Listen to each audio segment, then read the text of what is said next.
Could I return again to the subject of audio, visual, or whatever, visual music?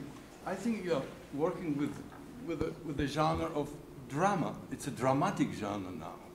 That's what you achieved, you see, by this innocence of your, evolution. In my background. So, and just look at it with that seriousness. You see, you're not victim of the popular culture, you see. Just forget that completely, because I've been watching you for decades. You see, and I just don't want you to end somewhere there, It's absolutely unnecessary. If you just make two objects like that, already has a syntax. There's a whole dramatic syntax that you can develop. Even with these blobs, they could be extraordinary, powerful, dramatic tools. Now, if you put into a perspective of whatever tool you have, I mean, you get a drama that is really powerful thing. It doesn't have to be, like a conventional drama, but it doesn't even have be human drama, but it has to have the emotional content. In Haitian voodoo, there are 124 different basic rhythms, and each one of those rhythms has to do with a particular voodoo god or persona. Have you guys ever thought of taking some of those basic rhythms and connecting them to visuals and seeing how the audience reacts to them? Not specifically, but I have, some of my earlier work is very informed by voodoo, and so I have been interested in the interplay of rhythmic and visual forms. People get possessed by certain rhythms. I don't know if invoking as relay on this level would be a great idea. Personally.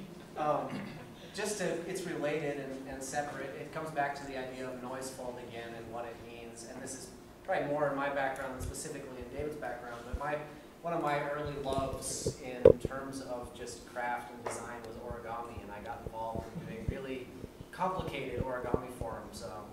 Lots of insects, and just became really obsessed with the idea of being purist about it. It had to be a square piece of paper, and it had to be folded exactly. But it led me to investigate what origami was, and it came out of a lot of animistic tradition in Shinto religion, the idea that you weren't just folding an object, that there was something, you're actually in some way invoking the spirit of the object into the form that you're folding. And so you're paying homage to the grasshopper by folding the grasshopper. And so it's more than just creating the object, you're actually tapping into some kind of a metaphysical ideal or kind of platonic ideal, you might say, of whatever that form is. And so that's definitely, for me, I don't know if it ever translates to audience because I'm just me, but for me that's definitely embodied in the work, and I can't really contemplate these forms without it causing me to contemplate something far outside of just pixels on a screen. And so it does, for us as people working with the material, there is a sense that we're working with some kind of other, something more than just the actual physical form. There's something that happens when we contemplate certain forms that allows us to, or allows me to unlock parts of my psyche that I didn't necessarily know. And when you spend 8 hours looking at this stuff, it does do something.